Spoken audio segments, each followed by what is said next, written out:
আসসালামু আলাইকুম। রামিশা নেই, তবে প্রধানমন্ত্রী তারেক রহমানের উদ্দেশ্যে আমার বার্তা, এই বার্তাটা কারো না কারো মাধ্যমে তো পৌঁছাতে পারতো, তাই না? মনে করেন আমি সেই মাধ্যম, এই বার্তাটা প্রধানমন্ত্রীর দপ্তরে পৌঁছানোর জন্য। প্রধানমন্ত্রীকে বলছি, আপনার ঘরেও তো একজন কন্যা সন্তান আছে, আপনিও তো একজন কন্যা সন্তানের বাবা।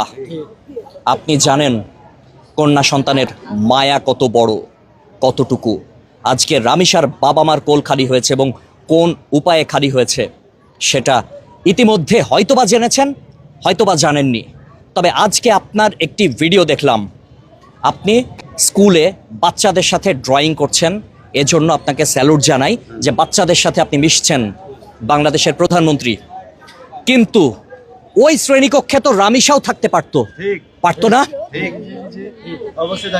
আপনি বাংলাদেশের প্রধানমন্ত্রী, এমন কিছু করুন, এমন দৃষ্টান্ত স্থাপন করুন যাতে ভবিষ্যতে এ ধরনের হিংস্র নিকৃষ্ট মানসিকতার কাজ কেউ করতে না পারে।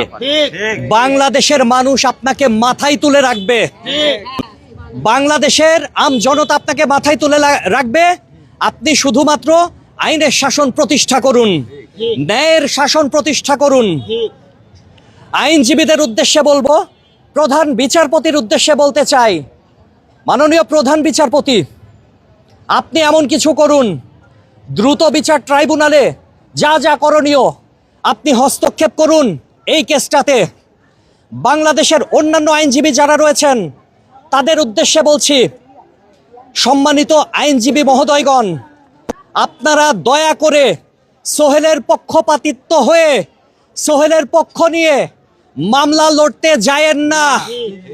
আপনারা অনেক মামলা পাবেন, আমরা আপনাদের পাশে আছি, কিন্তু আপনাদের কাছে হাত জোর করে অনুরোধ করছি, কোনো আইনজীবী দয়া করে এই কুলারের পাশে দাঁড়ায়েন না। বাংলাদেশের সাধারণ মানুষ আপনাদেরকে মাথায় করে রাখবে। একটা দৃষ্টান্ত স্থাপন করুন, মাননীয় প্রধানমন্ত্রী তারেক রহমান, একটা দৃষ্টান্ত স্থাপন করুন, দেখিয়ে দিন বাংলাদেশে আইনের শাসন রয়েছে, সুশাসন রয়েছে। খুব কষ্ট পেলাম আজকে মিরপুরে দাঁড়িয়ে বলছি, মিরপুর এলাকায় পুলিশকে জনতা ধাওয়া দিয়েছে।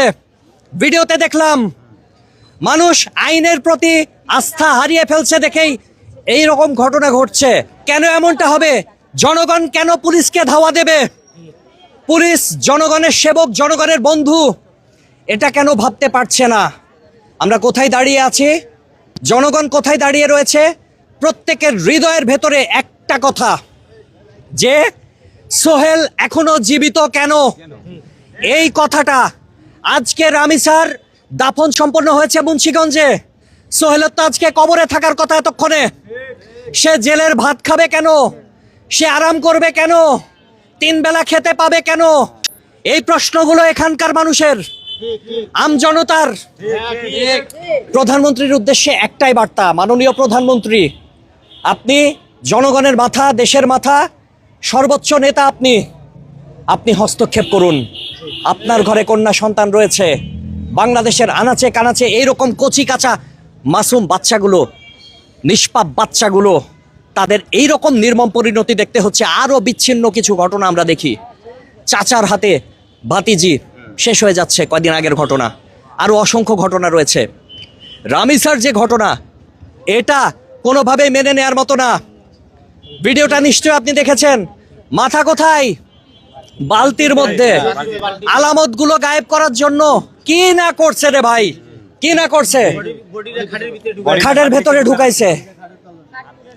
আইনের হাতে তুলে দিলে, আইনের প্রতি শ্রদ্ধা রেখে বলছি, আইনের গতিতে চলুক, কিন্তু আইনের গতিটা কচ্ছপ গতি থেকে আপনার এরোপ্লেনের গতিতে আসুক, রকেটের গতিতে আসুক, বুলেট ট্রেনের গতিতে আইন হোক। বিচার ব্যবস্থায় দীর্ঘসূত্রিতার কারণে মানুষ এরকম ন্যাক্কারজনক ঘটনা ঘটানোর দুঃসাহস দেখায়। আমি দুঃখিত, মানুষ বললাম, ওরা আসলে মানুষ না, ওরা অমানুষ।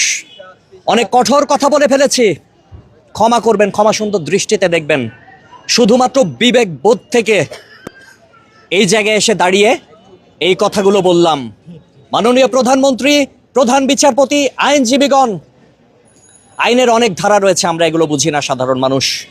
সাধারণ মানুষ হয়ে বলছি যে আপনারা কিছু একটা করুন, দেশের জনগণকে দৃষ্টান্তমূলক কোনো কিছু দেখান, জনগণ আপনাদেরকে মাথায় করে রাখুক।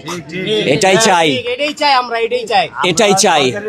এমন একটা সরকার এই ব্যাপারটা অবশ্যই দেখবে, এতটুকু প্রত্যাশা থাকছে। দয়া করে দেশের মানুষকে আপনারা হতাশ করবেন না। মামলা মোকদ্দমার দীর্ঘসূত্রিতা দূর করে দিন। আইন যে গতিতে চলে, এই গতি অব্যাহত থাকলে আরো অসংখ্য রামিসার প্রাণ চলে যাবে।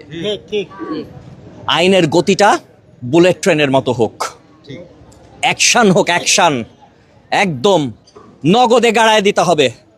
প্রমাণ থাকলে নগদে গাড়ায় দেন, এটাই, আর কিছু না।